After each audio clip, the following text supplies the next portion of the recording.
Hoy en CNE de Escucha tenemos una de las personalidades más importantes en el sector del seguro de Iberoamérica y del Caribe.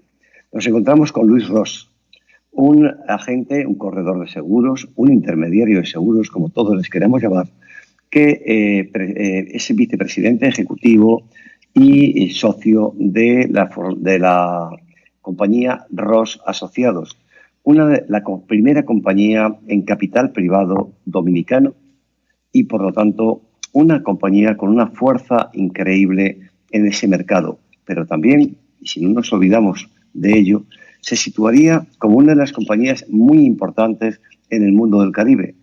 Si exceptuamos la presencia de Puerto Rico en este mercado de los seguros tan influenciado por Estados Unidos, por ser un país que es Estado asociado a Estados Unidos, y por lo tanto lo podemos sacar un poco del el esquema caribeño al que nos referimos con países independientes todos, República Dominicana posiblemente es uno de los primeros países en el área caribeña, en el área del seguro, y Luis, con su compañía Ros Asociados, sería una o la primera compañía en este mismo sector. Pasando por esto, vamos a hacer una pequeñísima descripción de don Luis Ros. Don Luis Ros es vicepresidente, junto con su hermano, de una compañía creada por su padre en el año 1972. O sea, casi 50 años, 48 años exactamente. Por lo tanto, tomó fuerza y posición en todos los sectores, tanto industriales como turísticos del país.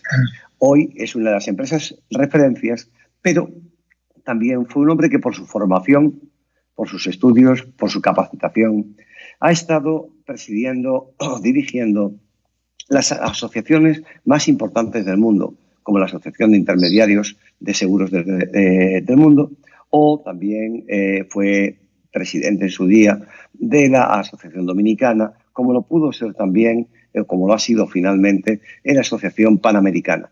Digamos que con un currículum de este nivel nos situamos ante una persona que tiene un conocimiento del sector del seguro realmente importante. Bienvenido, Luis, y muchas gracias por estar con nosotros. José Carlos, siempre un lujo hablar contigo y gracias por la invitación. Bueno, estamos hablando del sector profesional. Después hablaremos del sector personal, donde Luis Ros tiene diferentes actividades sociales, siendo un hombre con un concepto de gentleman, de gourmand e impresionante, con una tradición también como hobby en el mundo de la gastronomía, siendo también partícipe en compañías, en sus momentos más jóvenes, evidentemente, del desarrollo de la hostelería en la República Dominicana. Y hoy presidente ejecutivo de la Academia Dominicana de Gastronomía. Pero de eso hablaremos al final de esta entrevista. Hoy me gustaría comenzar dándole la palabra para que nos explique cómo ha afrontado el mundo del seguro esta pandemia, este COVID, cómo le ha afectado al mundo del seguro, tanto en la República Dominicana como con ese conocimiento mundial que él posee en todo el mundo. Perfecto, mira, primero veamos la dimensión del mercado asegurador mundial. Estamos hablando de 5 billones de dólares de los nuestros, o sea, en comparación con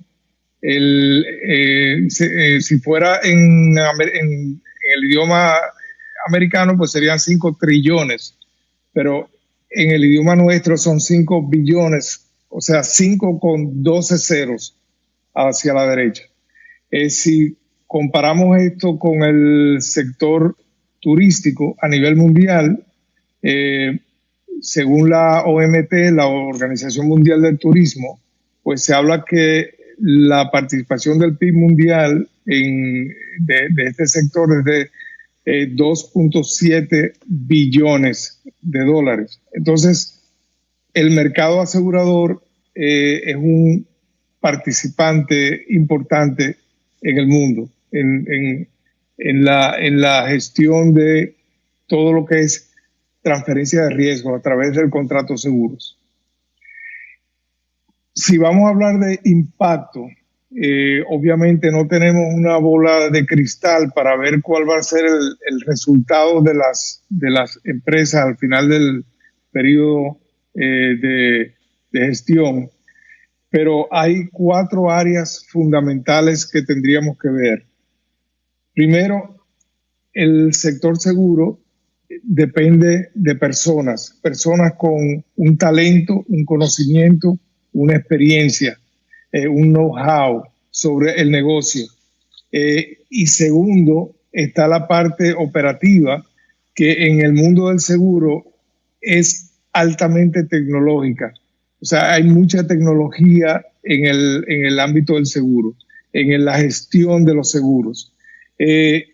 Y con esto de la pandemia se ha demostrado que todos los procesos, tanto de aseguradores como reaseguradores, como corredores, se han seguido manejando a la perfección con el teletrabajo. O sea, procesos de cotizaciones, emisiones, renovaciones, cancelaciones, reclamaciones. O sea, todo se ha venido manejando perfectamente. En el caso nuestro, por ejemplo, ya tenemos más de 80 días con todo el personal haciendo las funciones desde sus casas, porque es muy importante, primero, salvaguardar las vidas de nuestra gente y luego que nosotros no vayamos a entrar en contacto con terceros a quienes podamos contagiar si estuviéramos contagiados o viceversa. Entonces, esa es la parte de personas y operativa. Luego está la parte financiera, que la dividiríamos en 2 partes: resultado técnico y rentabilidad. Cuando hablamos de resultado técnico, pues tendríamos que ver el tema de la relación de primas cobradas con siniestros pagados. Para ver esto hay que ver cuál es el comportamiento de los seguros de vida, los seguros de salud, los seguros de propiedades, de interrupción de negocios, de responsabilidad civil y seguros de pandemia, que también los hay.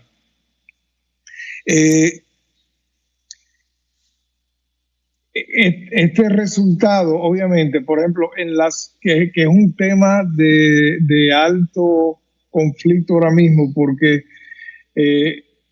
hay muchas personas y empresas aseguradas que de repente pensaban que la paralización de su negocio como consecuencia de la pandemia hubiese quedado dentro de las coberturas de sus pólizas de interrupción de negocio. Esto ha llegado a extremos.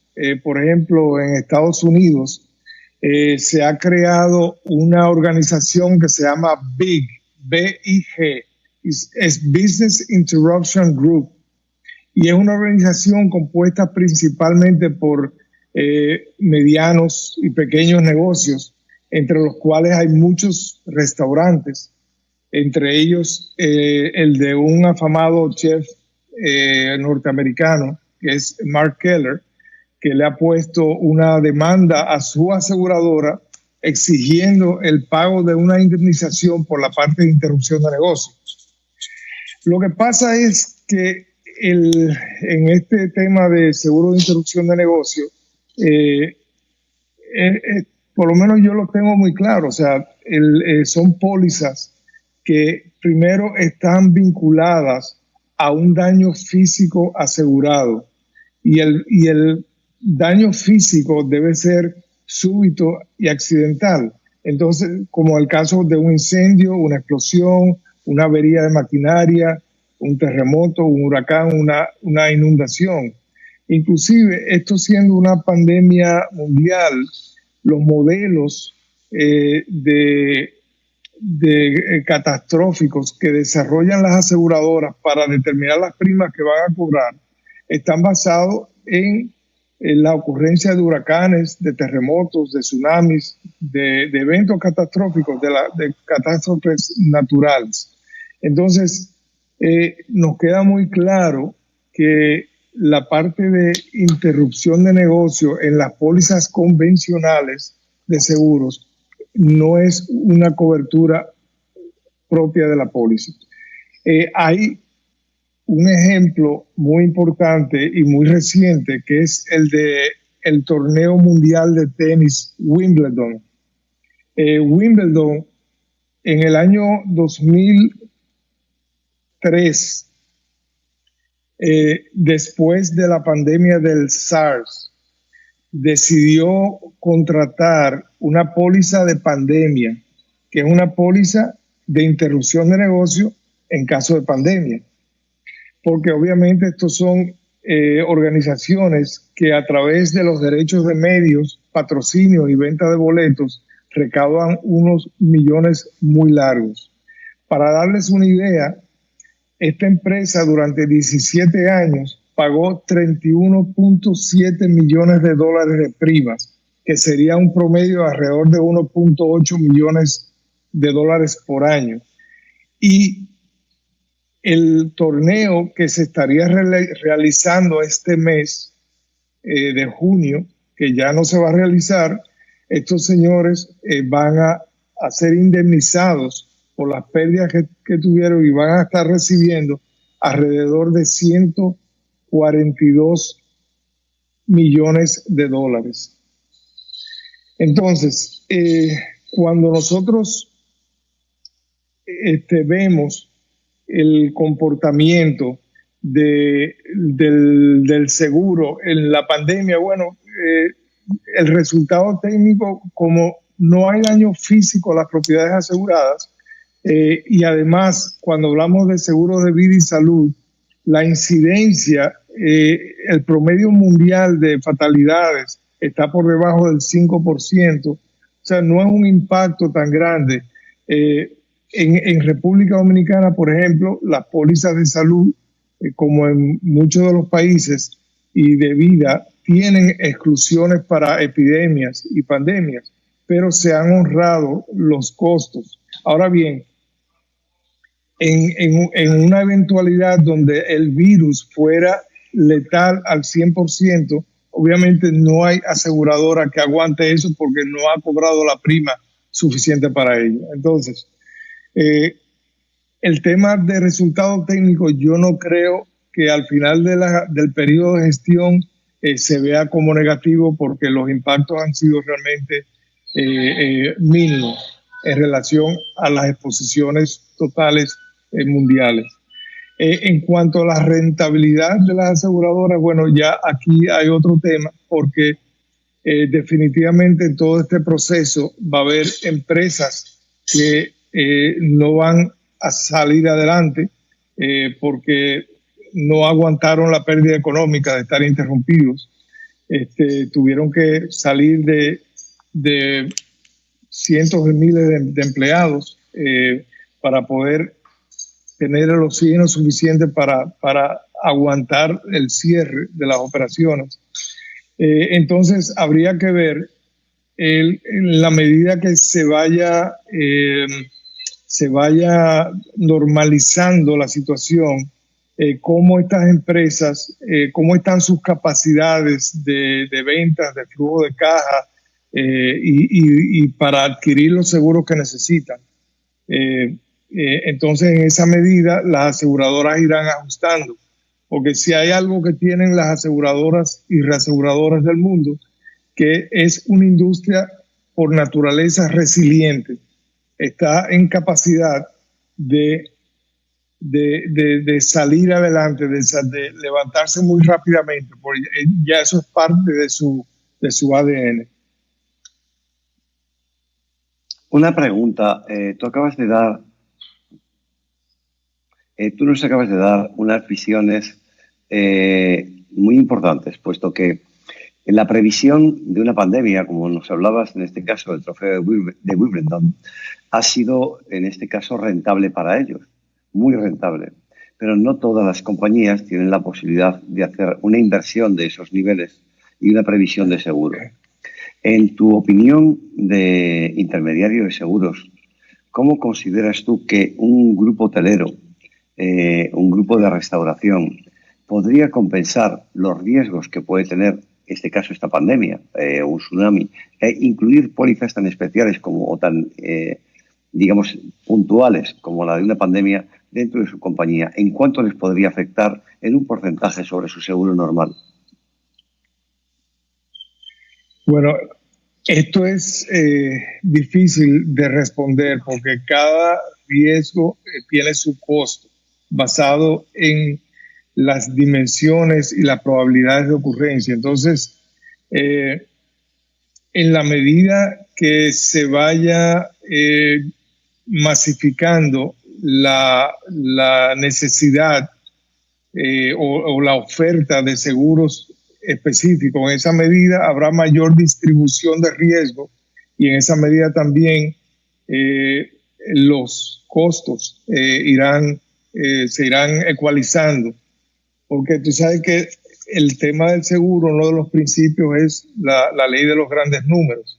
Entonces tiene que haber una distribución, por eso existe el mundo de reaseguro, porque las aseguradoras no pueden asumir todo el riesgo que venden, lo tienen que reasegurar y esos reaseguradores también retroceden de acuerdo a sus capacidades. Entonces, el seguro contra pandemia, por ejemplo, en República Dominicana no existe, hay que traerlo, hay que buscarlo en Alemania o en Londres, pero hay que ver de qué manera se adecúa y eventualmente estaremos viendo empresas que se van a estar asegurando, porque si es una exposición de tu negocio, tienes que verla, medirla, valorarla y transferir ese riesgo a través de un contrato de seguros. Precisamente acabas de dar un punto clave de vuestra compañía en la República Dominicana. Tú hablas que si no existe ese modelo de seguro interno en la República Dominicana, lo tienes que traer de fuera. Vosotros sois los representantes de la compañía AON, que es la compañía más grande del mundo de seguros, ¿es así? Y reaseguros. Corredor de seguros, así es. Corredor de seguros. Son corredores, no compañía. Sí. Cuando vosotros, cuando AON, en este caso, bueno, AON tiene una característica especial que también me gustaría, aprovechando este momento, que nos pudieses también explicar dentro de tu conocimiento, evidentemente. Sí. AON, justo antes de la pandemia, había cerrado un acuerdo con la compañía Willis, la segunda compañía más grande del mundo, generando un posible conflicto dentro de la ley antimonopolio de Estados Unidos. Pero hasta ahora no estaba prohibido este tema, con dos actividades muy diferentes entre lo que hace AON y lo que hace Willis. Pero sí, dos compañías muy, muy fuertes y que en este momento te convierten a ti como realmente el intermediario de seguros de la República Dominicana, más importante que podías tener, pero que con esta fusión de las dos compañías mundiales te va a tocar asumir una responsabilidad todavía muchísimo mayor en más sectores. ¿Va a ser así? Sí, realmente estamos muy contentos por muchas razones de esta adquisición que hizo Aon recientemente. La vemos súper bien. La verdad que son dos empresas que tienen mucho mérito en la gestión de la intermediación de seguros a nivel internacional. Por un lado tenemos a Aon, que a través de grandes fusiones y adquisiciones logró ubicarse en la posición mundial que está, siendo una empresa muy joven, porque se inicia en 1982. Sin embargo, Willis es una empresa del siglo XIX. O sea, una empresa que se inicia en Londres en 1841. Entonces son empresas que traen místicas y traen historia y traen gente muy valiosa y capacidades muy importantes para no solamente ofrecer las mejores gestiones y productos y soluciones de seguros, pero también de administración de riesgos, en el área de recursos humanos, en las ciencias actuariales, por solo mencionar algunas. Para nosotros tiene también una importante significancia emocional, porque nosotros fuimos cuando mi padre comenzó el negocio, fuimos corresponsales exclusivos de Johnson & Higgins, que en los años 70 era la compañía número 2 que competía con Marsh. En esa ocasión, bueno, y siempre lo fue, Johnson & Higgins era la única empresa mundial de corredores de seguros de este tamaño que era privada. O sea, los dueños de Johnson & Higgins trabajaban en Johnson & Higgins. Entonces, la mística de trabajo era muy familiar, muy personal y muy... Entonces, mi padre entró en este mundo y en los años 80 Johnson & Higgins salió con el concepto de Unison, que era una marca que unía a todas sus oficinas y corresponsales a nivel mundial. Entonces Ross era un socio en Unison. Entonces, ¿qué pasa? Cuando nosotros en el año 1998 Marsh adquiere a Johnson & Higgins, en ese momento sale de esa ecuación Willis, ¿verdad? Porque en ese tiempo era Willis, Faber, Dumas, por diferentes fusiones que hicieron desde Londres.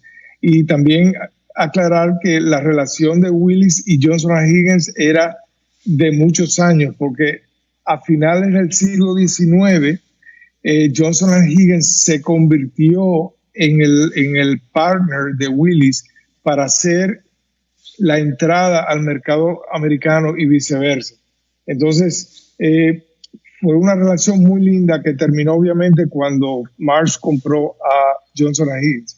Ahora, Aon se junta con Willis, que son dos aliados. Primero Aon, actual aliado nuestro, y Willis, aliado histórico nuestro. Pero además de todo, me hace mucha gracia que el nombre de Aon en galés significa unidad.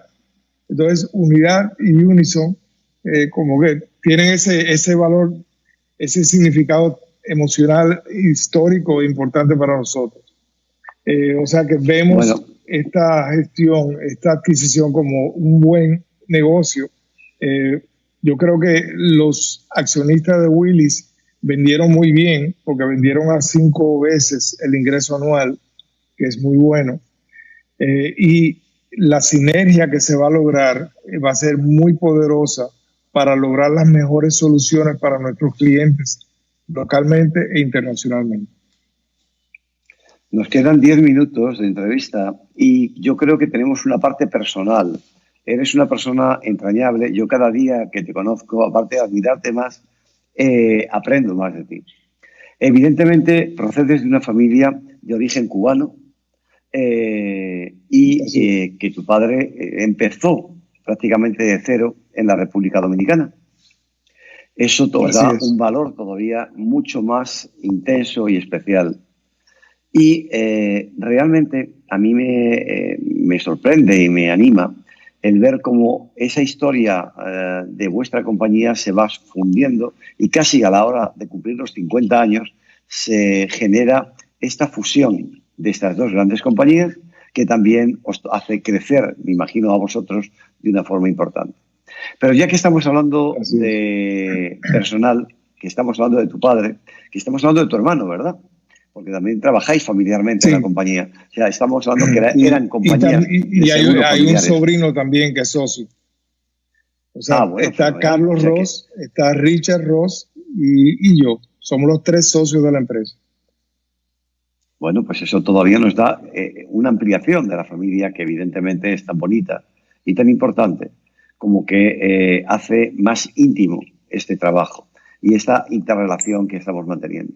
A partir de esto, hemos hablado de casi todo lo que se puede pasar en una compañía. A mí me gustaría, por cerrar el tema de los seguros, una pequeña explicación tuya sobre cómo, desde tu punto de vista, como uno de los mayores aseguradores también de negocios turísticos en tu país, has visto afectado el sector turístico Y al decirme que ninguna de las compañías dominicanas cubrían los riesgos de una pandemia, saber si alguna compañía de seguros ha cubierto los riesgos de la pandemia de alguna de las compañías hoteleras, tanto norteamericanas, europeas o fundamentalmente españolas, que son las más importantes que están en República Dominicana. Sí, no ha habido, ¿cómo se llama? No, que haya llegado a nuestro conocimiento, no hay ningún caso donde se haya cubierto el riesgo de la interrupción de negocio por la pandemia en República Dominicana. O sea, no tenemos conocimiento de que haya sido así. Eso significa que por interrupción de negocio ninguno de los hoteleros va a cobrar una prima o una indemnización. Es así, es así. Si tienen algún evento, que ya lo hemos tenido, por ejemplo, un incendio en este proceso, ahora que entramos en la temporada de huracanes, si hay una pérdida, un daño por ese evento, sí tendrán cobertura para ese evento, para el daño que ocasiona ese evento. Obviamente hay que, en estos eventos que entran dentro del paréntesis de la pandemia, la parte de interrupción de negocio va a tener un tratamiento muy diferente porque tú aseguras la expectativa de ganancia. O sea, tú tienes un negocio rentable, ¿verdad? Hablando fuera de pandemia, cuando tú aseguras la interrupción de negocio, tú vas a asegurar la proyección de tus utilidades brutas en el contexto de un negocio que es rentable. Ahora, si tú tienes una pérdida en un periodo donde el negocio no es rentable, entonces el tratamiento va a ser diferente porque la aseguradora no te va a pagar una rentabilidad que tú no tenías. No sé si me explico. Claro. O sea, más duro todavía, obviamente. Pero existió, sí. Si yo tenía contratos para tener 20 grandes eventos turísticos dentro de mi hotel. Por ejemplo, la convención de AOM en un hotel de Dominicana. Al no poderse realizar este evento, por la pandemia, obviamente, esa paralización de negocio tampoco entraría. No, porque cuál es la consecuencia de la paralización, ¿entiendes? Si por ejemplo, vamos a decir que hoy ocurre un incendio en un hotel y hay una contratación para un negocio que se iba a realizar en diciembre, ¿verdad? De una convención en diciembre. Si tú lo tienes dentro de tus proyecciones, el ingreso que tú recibirías de esa convención, y no hay nada que indique que no se daría, entonces no debe haber problema. ¿Entiendes? Ahora, si tú tenías tus proyecciones por el desenvolvimiento normal de tu negocio y tuviste un incendio o una pérdida de cualquier asegurada dentro del periodo de la pandemia y tus proyecciones como consecuencia de la pandemia se cayeron, entonces eso se va a tomar en cuenta.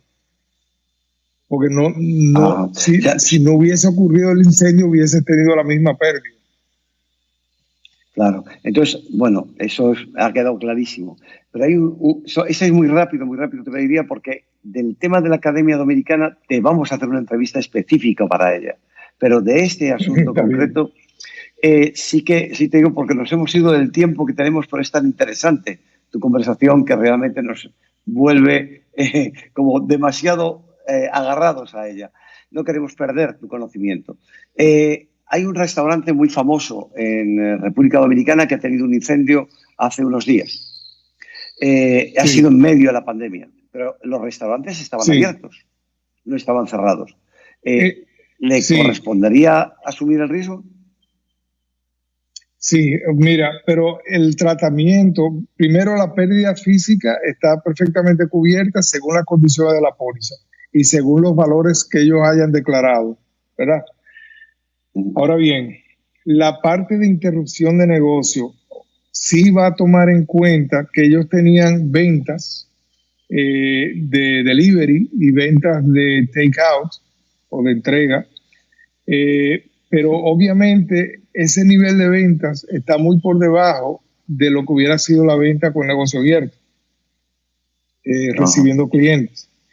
Entonces, eso se va a tomar en cuenta y de repente, por el tema de los gastos fijos que puedan tener, de repente están operando en pérdida. Y ahí viene, y eso les golpea en la indemnización posible que van a tener. Pues muchísimas gracias, Luis. Hemos cumplido nuestro tiempo. Ha sido una explicación tremendamente interesante. Yo espero que nuestros colegas del turismo ahora se den cuenta por qué era tan importante tener a una persona tan conocedora del mundo del seguro que les ha podido explicar de una forma sencilla, clara y para los humanos que no entendemos mucho de seguros, cómo podemos beneficiarnos o cómo tenemos que cubrirnos en otras ocasiones. Yo quiero invitarte y dejarte abierta para las próximas secciones de CND Escucha, cómo podremos directamente hablar de la Academia Dominicana de Gastronomía, un evento que presides de forma ejecutiva excelentemente bien y que ha sido un ejemplo para las academias del mundo creadas en estas últimas décadas. Por lo tanto, queremos hacer un brindis desde CND Escucha para vuestras cenas virtuales, esas que vais por la segunda, que creo que comenzáis la semana que viene. Y a partir de esas, nos gustaría que nos puedas hablar precisamente de cómo os habéis relacionado entre vosotros, los académicos, y cómo habéis apoyado al sector dominicano de la restauración con la generación de una excelente guía turística de restaurantes o con eventos tan importantes como la información, la clasificación de los restaurantes que por primera vez de una forma, no vamos a decir oficial, pero sí oficiosa real y de un estamento absolutamente independiente se ha creado en la República Dominicana. Por lo tanto, que quede nuestra felicitación más intensa y más grande para vosotros, para ti como representante de la Academia Dominicana de Gastronomía, y también haceros hoy una invitación a todos los académicos a que nos acompañéis en la Orden de los Caballeros del Camino de Santiago, que tiene ya una base en la República Dominicana, y que los académicos os convirtáis también en miembros de la Orden del Camino de Santiago. Sabéis que este año era año compostelano y se está solicitando, y así se va a conseguir, que pase para el año siguiente por que la pandemia no nos lo permitiría. Ros, Luis, amigo, te deseo de verdad los éxitos que os merecéis y quedas emplazado para que participes con nosotros como presidente de la Academia Dominicana de Gastronomía en un próximo programa. Muchísimas gracias, Luis. A ti, gracias. Felicidades y un placer haber compartido con la comunidad del sector turístico en toda la región. Muchas gracias y un placer. Estamos a la orden aquí.